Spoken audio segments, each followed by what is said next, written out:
Le 14 juillet 1946, Jésus nous apprend à mourir. Il a dit « J'ai dicté une heure sainte pour ceux qui le souhaitaient. J'ai dévoilé mon heure d'agonie de Gethsémani pour t'offrir une grande récompense, car il n'est pas de plus grande marque de confiance entre amis que de révéler sa souffrance à son ami.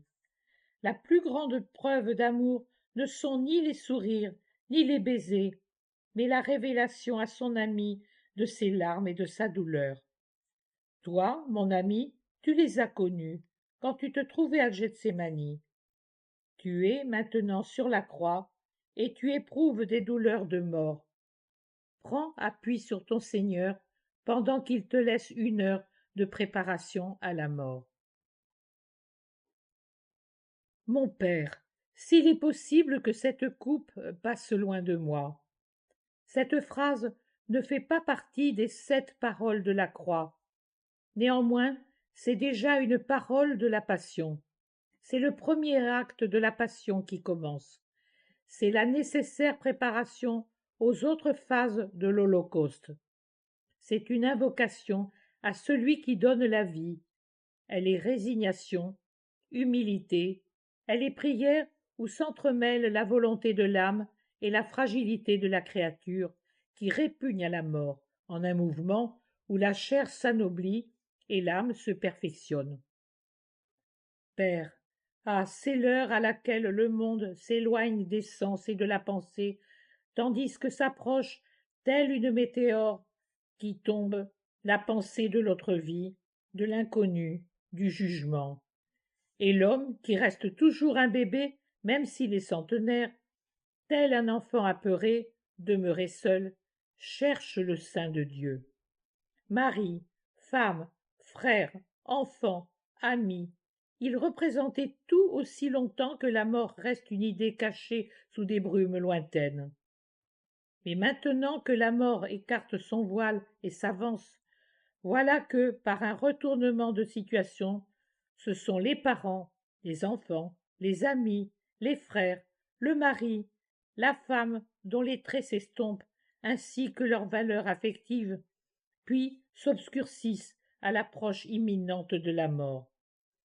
Comme des voix s'affaiblissent en raison de la distance, tout ce qui est terrestre perd de la vigueur alors que l'au-delà en acquiert, c'est-à-dire que ce qui, la veille, semblait si lointain. Un mouvement de peur saisit alors la créature. Si elle n'entraînait ni peur ni souffrance, la mort ne serait pas le châtiment extrême ni l'ultime moyen d'expier accordé à l'homme. Tant que la faute n'existait pas, la mort n'était pas mort, mais dormition. Et là où il n'y a pas eu faute, comme dans le cas de Marie, il n'y a pas de mort non plus. Moi, je suis mort parce que tout le péché pesait sur moi, et j'ai connu l'horreur de la mort. Père, ce Dieu si souvent non aimé, ou aimé en dernière place, après que le cœur eut aimé parents et amis, ressenti les amours les plus indignes pour des êtres dévorés par le vice, ou encore adoré les objets comme des dieux. Ce Dieu si souvent oublié, et qui a permis qu'on l'oublie, qui a laissé les hommes libres de l'oublier, qui a laissé faire. Ce Dieu dont s'est parfois moqué, qu'on a maudit à d'autres moments, ou encore nié. Le voilà qui ressuscite dans la pensée de l'homme et reprend tous ses droits. Il tonne « Je suis » et pour éviter que l'homme ne meure d'épouvante sous la révélation de sa puissance, il tempère son puissant « Je suis » par le doux mot de Père. Je suis ton Père. La terreur disparaît. Le sentiment que suscite ce mot, c'est l'abandon. Moi qui devais mourir, qui comprenais ce qu'est la mort, après avoir enseigné aux hommes à vivre en appelant Père le Très-Haut. Yahvé, je vous ai enseigné à mourir, sans terreur, aucune en appelant Père, ce Dieu qui réapparaît au milieu des souffrances et de l'agonie et devient plus présent à l'âme du mourant. Père, n'ayez pas peur Vous qui mourrez, ne craignez pas ce Dieu qui est Père. Il ne s'avance pas en justicier armé de registres et d'une hache. Il ne s'avance pas cyniquement en vous arrachant à la vie et à vos affections. Il arrive au contraire les bras ouverts en disant: reviens chez toi, viens trouver le repos, je te dédommagerai de ce que tu quittes là-bas avec des intérêts. Et, je te le jure, tu seras plus actif auprès de moi pour ceux que tu quittes que si tu restais là-bas à combattre péniblement sans être toujours récompensé. Mais la mort est toujours une souffrance physique, morale et spirituelle, et elle doit l'être pour servir d'ultime expiation dans le temps. Je le répète, l'âme, l'esprit et le cœur du mourant traversent des brumes ondoyantes qui cachent et découvrent alternativement ce qu'il a aimé durant sa vie, ce qui nous fait redouter l'au-delà, comme un navire pris dans une grande tempête. Il quitte les régions calmes où règne dès maintenant la paix du port désormais proche, imminent, visible, si serein qu'il procure déjà une bienheureuse quiétude accompagnée d'une sensation de repos semblable à celle que connaît la personne qui, à 2 doigts de la fin d'un travail, savoure d'avance la joie du repos. Puis ils arrivent à des régions dans lesquelles la tempête les secoue, les frappe, les fait souffrir, les épouvante, les fait gémir. Et voici de nouveau le monde, ce monde inquiétant, avec toutes ses tentacules, la famille, les affaires. C'est l'angoisse de l'agonie, l'effroi du dernier pas. Et ensuite, les ténèbres attaquent, étouffent la lumière, hurlent leur terreur. Où est parti le ciel? Pourquoi mourir? Pourquoi devoir mourir? Un hurlement monte à la gorge. Je ne veux pas mourir. Non, mes frères, qui mourrez, parce qu'il est juste de mourir, il est saint de mourir, puisque Dieu l'a voulu. Ne criez pas comme cela. Ce hurlement ne provient pas de votre âme. C'est l'adversaire qui influence votre faiblesse pour vous inciter à le dire. Changez votre lâche hurlement de révolte en un cri d'amour et de confiance. Père, s'il est possible, que ce calice passe loin de moi. Comme l'arc-en-ciel suit l'orage, voilà que ce cri ramène la lumière, la paix. Vous revoyez le ciel, les saintes raisons de la mort, la récompense de la mort, c'est-à-dire le retour au Père. Vous comprenez alors que l'âme également, ou plutôt que l'âme a de plus grands droits que la chair, puisqu'elle est éternelle et de nature surnaturelle, de sorte qu'elle a la priorité sur la chair. Vous prononcez alors la parole qui absout tous vos péchés de rébellion. Pourtant, que ce ne soit ma volonté, mais la tienne qui se réalise. Voilà la paix, voilà la victoire. L'ange de Dieu vous étreint et vous réconforte parce que vous avez remporté le combat qui vous préparait à faire de votre mort un triomphe.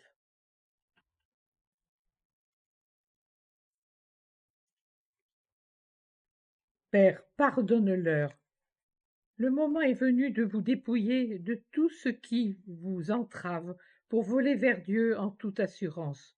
Vous ne pouvez emporter ni affection ni richesse qui ne soit spirituelle et bonne. Or, personne ne meurt sans avoir quelque chose à pardonner à l'un ou l'autre de ses semblables, en bien des domaines et pour une foule de raisons.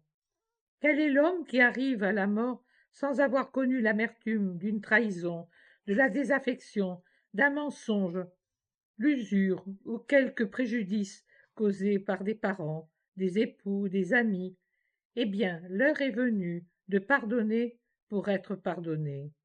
Pardonner complètement, en laissant tomber non seulement la rancœur, non seulement le souvenir, mais aussi la conviction que le motif de votre indignation était juste.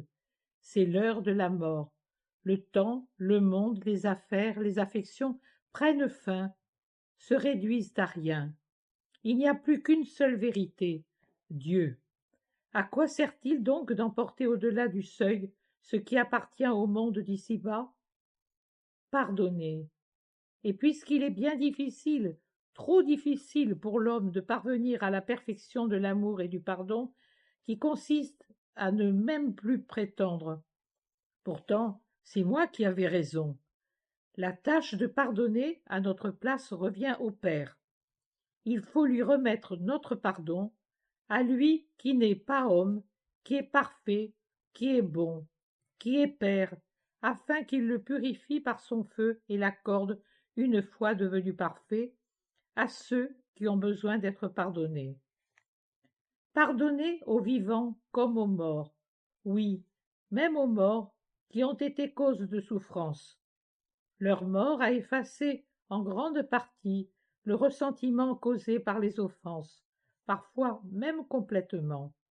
Mais leur souvenir demeure. Ils ont fait souffrir, et on se rappelle qu'ils ont fait souffrir.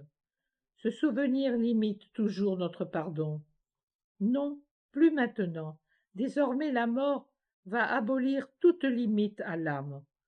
On entre dans l'infini.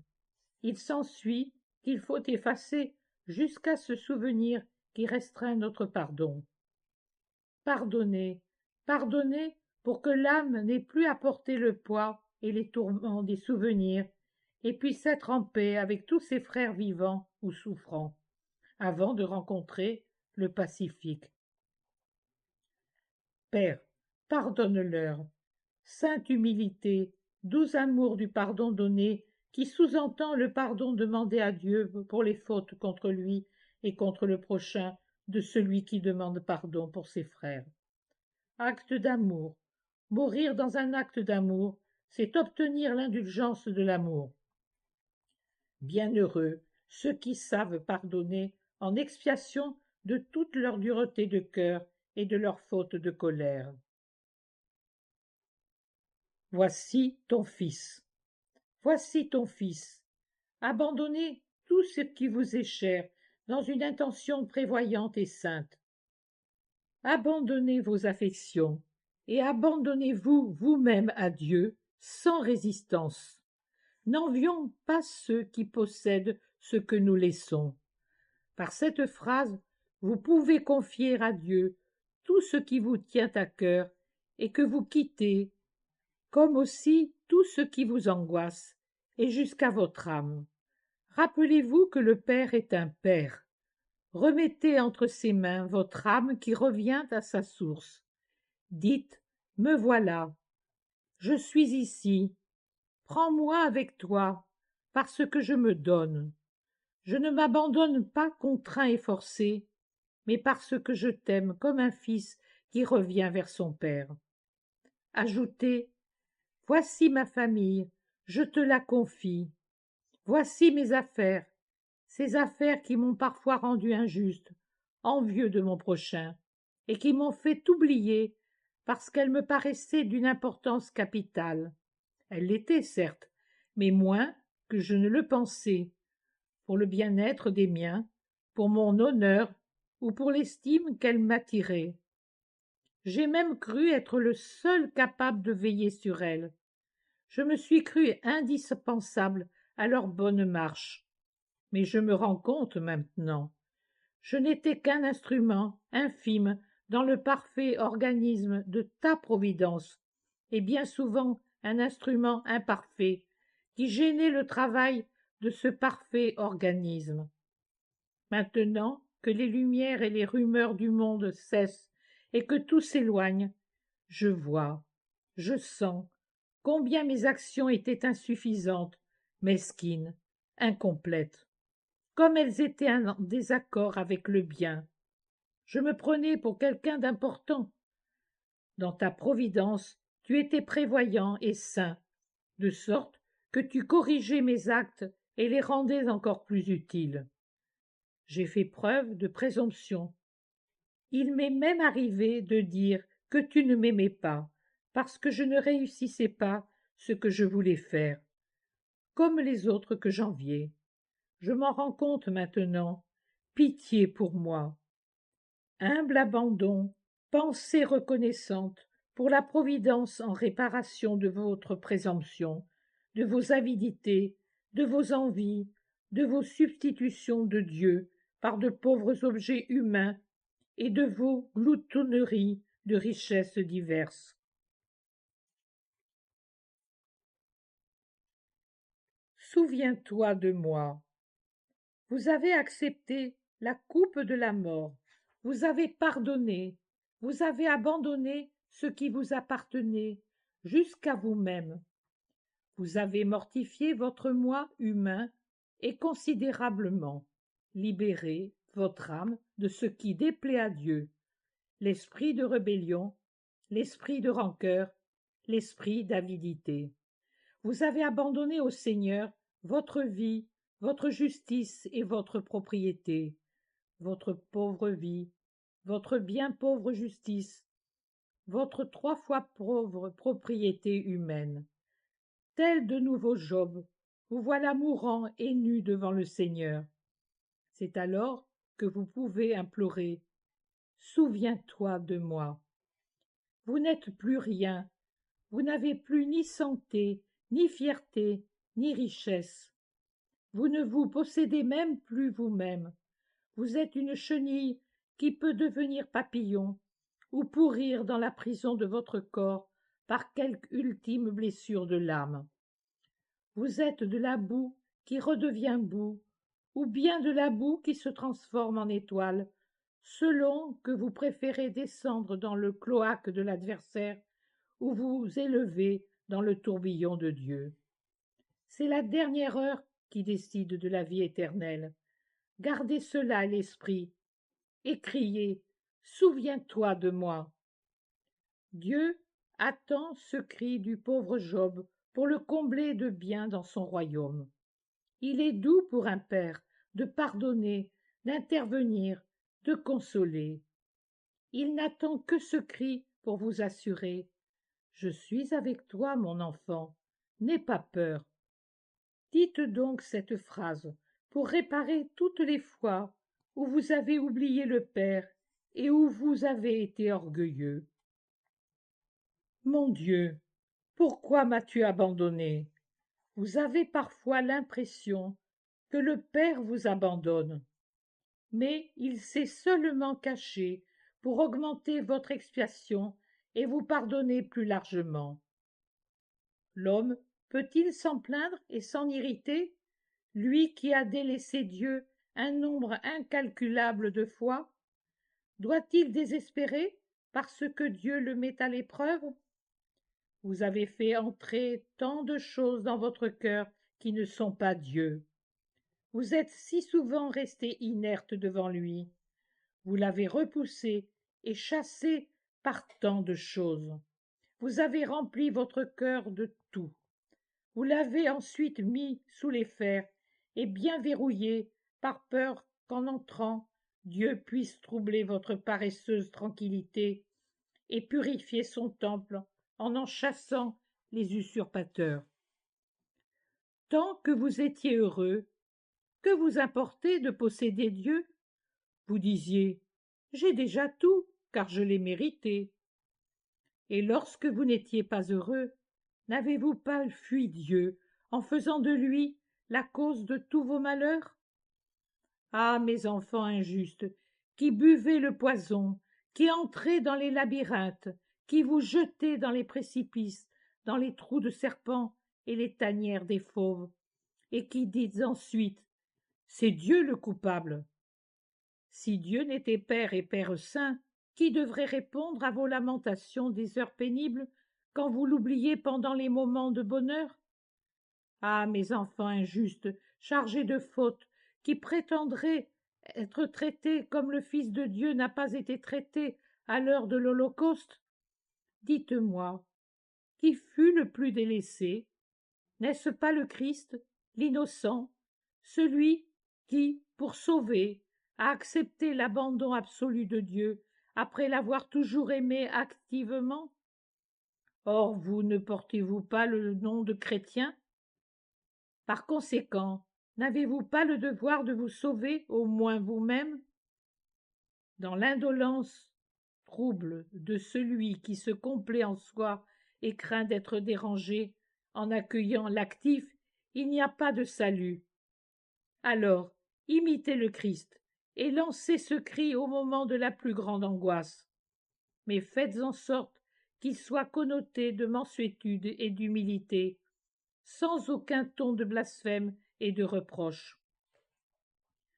Pourquoi m'as-tu abandonné, toi qui sais que sans toi je ne peux rien? Viens, Père, viens me sauver, me donner la force de me sauver, car l'étreinte de la mort est horrible et l'adversaire m'en augmente habilement la puissance. Il me susurre que tu ne m'aimes plus. Fais-toi entendre, Père, non en raison de mes mérites, mais parce que je ne suis rien, que je n'ai aucun mérite, et que je ne peux remporter la victoire si je suis seul. C'est seulement maintenant que je comprends que la vie était un travail de préparation au ciel. Malheur à ceux qui sont seuls, est-il dit. Malheur à ceux qui sont seuls à l'heure de la mort, seuls avec eux-mêmes, contre Satan et contre la chair. Mais n'ayez pas peur, si vous appelez le Père, il viendra. D'ailleurs, cette humble invocation expiera votre indifférence coupable à l'égard de Dieu, vos fausses piétés, les amours déréglés pour vous-même qui rendent indolents.